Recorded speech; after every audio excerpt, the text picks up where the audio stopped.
The Silent Child, Whispers from the App. My name is Jason Lee, 32 years old, a security camera technician scraping by in Seattle. Life here in this rainy coastal city feels like a constant drizzle.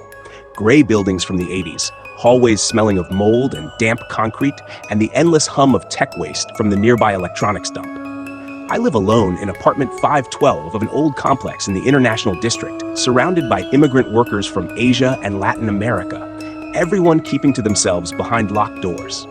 Debts pile up like the fog rolling in from Puget Sound. Student loans, car payments, and a gambling habit I can't shake. I'm practical, always have been. Fix wires, reset signals, get paid, repeat. No time for ghost stories or superstitions, especially in a city obsessed with tech startups and coffee. It started on a foggy afternoon last October when the building management called me to fix the camera on the 8th floor. They said the feed kept glitching, especially at night. I grabbed my toolkit and took the stairs, the elevators always busted, and stepped into the dim hallway. The air was thick, oppressive, with that faint metallic tang from the e-waste yard just a few blocks away, where old phones and circuit boards rot under the rain. Doors lined the corridor, rusted and silent, occasional sounds of kids crying or foreign languages murmuring through thin walls. The camera was an outdated model, low-res, wires frayed like they'd been chewed. I hooked up my laptop to test it, and the screen filled with static streaks. White and black lines flickering like something tiny was darting across the frame too fast to catch. I figured it was interference from the dump, electromagnetic waves bouncing off all that scrap tech, carried by the sea breeze that always smells like burnt circuits. I tweaked the frequency, swapped the battery, ran another check. Still glitching. Weirdly, the logs showed it happened precisely at 3:17 a.m. every night, like clockwork. I noted it down, planning to tell management to replace the unit, but then a door creaked open from apartment 84, the one at the end, which I'd heard was vacant, no tenant records on file. A middle-aged woman stepped out, dressed in a faded blouse, hair tied back tightly, her face pale under the flickering fluorescent lights. She stared at me with a thin smile and said in a hoarse whisper, "Young man, all fixed? Let me pay you for your trouble." I was caught off guard. Management swore 804 was empty. But she handed me a thick envelope stuffed with crisp bills, enough to cover my rent and then some. "Don't tell the super," she murmured, her eyes glinting. "It's just interference. I'll handle it." Practical as ever, I pocketed the cash and nodded, not asking questions. Money talks in a city like this, where everyone's hustling. I left, but her smile lingered, making me feel like eyes were watching from every shadowed corner. That night, as rain pattered against my window overlooking the misty sound, blocked by newer high-rises, I couldn't sleep. My apartment faces the water, but the view's cluttered with cranes and lights from the antique shop nearby, unlicensed and shady, selling relics from immigrant communities, old coins, wooden carvings, even sealed glass jars rumored to hold spirits from folklore. I don't buy into that crap, but in Seattle's melting pot, with stories from Vietnamese, Malaysian, and Filipino neighbors, you start wondering about the shadows behind closed doors. I dozed off eventually, dreaming of a small child with grayish-green skin, black eyes reflecting neon-like screens, crawling through the hallway, emitting electronic static instead of cries. I woke up groggy, as if someone had been staring at me all night. Checking my digital wallet app on my phone, I saw an unexplained deposit, a few $100 from nowhere. Not from work. Not from anyone I knew. I shrugged it off as a glitch and went about my day. A few days later, management called again. The 8th floor camera was still acting up. I returned, toolkit in hand. The hallway felt heavier, the mold smell stronger, and I heard scratching from behind 804, like nails on wood, mixed with digital glitches, as if a speaker was shorting out. I knocked, and she, Aunt May, as I later learned, opened the door with that same eerie smile. The apartment was dim, reeking of incense and scorched metal from piles of old gadgets in the corner. She invited me in to fix a private camera in her living room. I hesitated, but remembered the envelope, so I entered.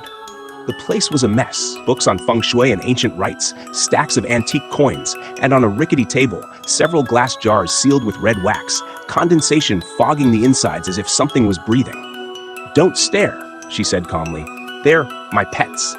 I wired up the camera, but testing it brought more glitches. A tiny silhouette, child-sized, zipping across the screen, leaving smudged handprints on the lens. My heart raced, but I played it cool. "Ma'am, what's that? Dirt on the glass?" She chuckled softly, sitting on a worn chair, and explained, "Not dirt, it's hungry. Want to see?" She pulled out her phone, an old model, and opened an app with a dark interface, icon of a grinning child, and a feed button glowing red. She tapped it, and my phone buzzed. A deposit hit my wallet. "Money is life energy," she whispered, gazing into the distance. "It draws from the greedy, the debtors, and brings it back to the owner. You owe a lot, don't you? It senses that." I forced a laugh, thinking she was some tech-savvy scammer.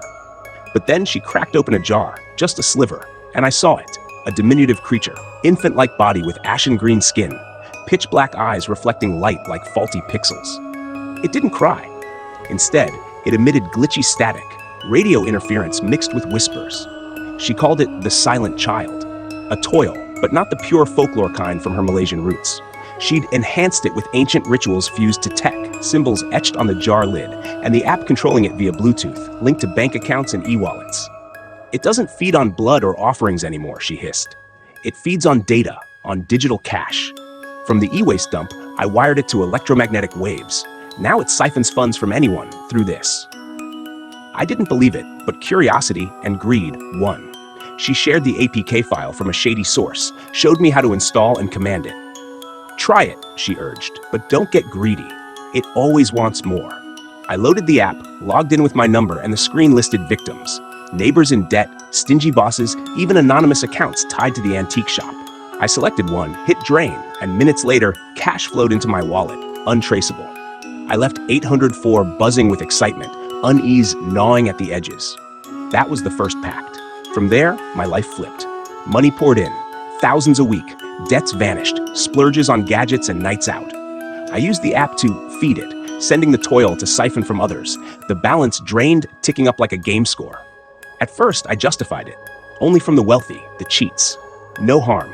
But soon anomalies crept in. Late nights scratching in the walls like tiny claws on concrete. My home camera glitched at 3:17 a.m., footage showing child-sized handprints on the glass.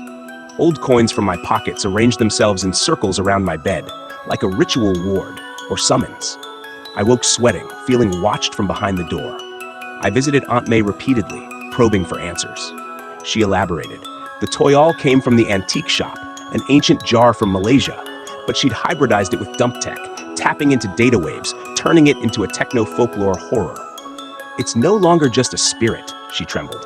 "It thrives on bits and bytes, on e-money. But boy, it's always starving. Owners start controlling it, then it demands to be fed more, reversing the roles." She showed me the jar. The creature curled fetal, black eyes piercing through foggy glass, glitching when I neared. She believed money was vital essence, storable in jars. The toyol, a tool to harvest it from the real world, from immigrants like us in unregistered apartments, grinding in tough times. Greed blinded me. The app vibrated autonomously at midnight, flashing hungry with skyrocketing balances. But the funds weren't mine anymore. I tried deleting it. It reinstalled like malware.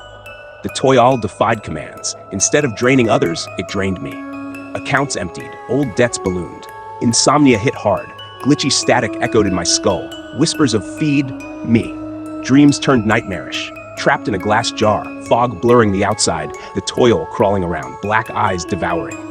One stormy night, I pounded on 804. Silence. The door ajar, inside empty. Furniture gone, only shattered glass on the floor. Metallic stench lingering. My phone lit up. New owner registered. Was I the owner now, or the pet? I fled to 512, rigging new cameras, but hallway footage chilled me. A fresh glass jar at my door, something stirring inside, static blaring from my device. Now I linger here, sleepless. At 3:17 a.m., glitches swarm every feed, money flows, but not to me. Scratching behind doors, the sense of something waiting. Maybe the toil spreads from 804 to me, to other units, sucking essence from the greedy in this economic grind. I don't know where Aunt Mai vanished, or what the toil truly is. Folk demon, tech hack, or worse, where master and minion swap forever. If an odd app appears on your phone, don't install. If handprints mar your camera glass, run. But it might be too late. This morning, hallway cams caught it. A new jar at another door. Maybe yours. And the static, it's whispering now.